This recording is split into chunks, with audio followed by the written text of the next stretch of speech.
Kamu tentu tahu, selama dekade terakhir, teknologi telah mengubah perilaku dan kebiasaan sehari-hari kita tanpa bisa dibendung. Dari cara kita berbelanja, memesan makanan, hingga cara langganan tontonan hiburan.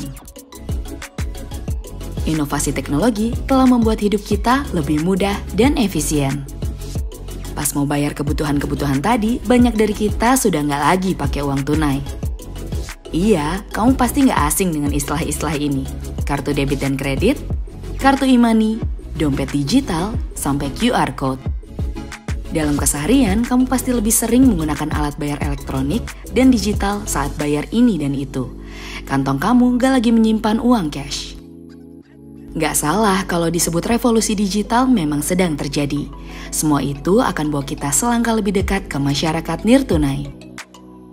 Laporan The Global Payments Report 2021 sudah pernah sebut, penggunaan uang tunai di dunia pada 2020 itu hanya tinggal 20% saja. Kaget nggak? Bukan tanpa alasan, teknologi memang sudah buat smartphone yang kita miliki jadi semakin canggih. Nggak hanya buat teleponan, chatting, dan scrolling medsos aja, bermodalkan smartphone di tangan pun, kita semua sudah bisa bayar ini dan itu.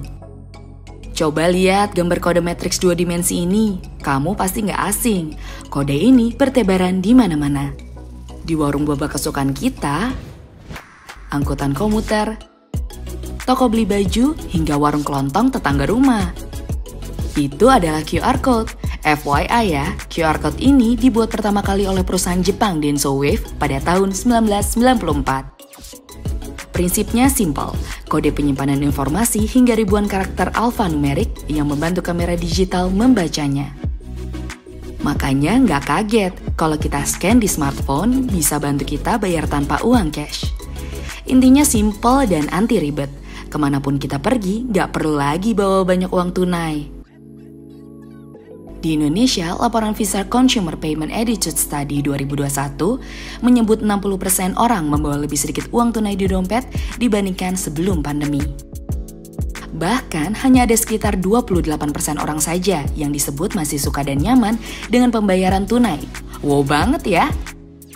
Sebenarnya nggak perlu heran, tren adanya cashless society ini banyak didorong kalangan anak muda, terutama Gen Z. Karena melek teknologi dan punya kecenderungan pengen praktis dalam segala hal, pembayaran nirtunai mau nggak mau mereka jadikan pilihan.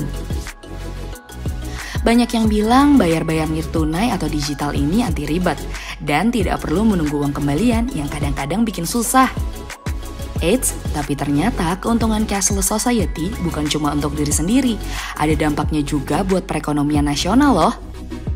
Cashless Society dorong perputaran sirkulasi uang di Indonesia.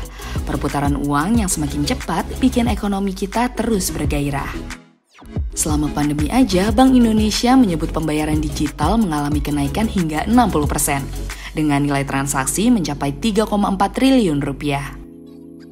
Bahkan kalau dihitung mundur dan dibandingkan dengan tahun 2012, nilai transaksi uang elektronik di Indonesia itu naik 100 kali lipat dalam satu dekade.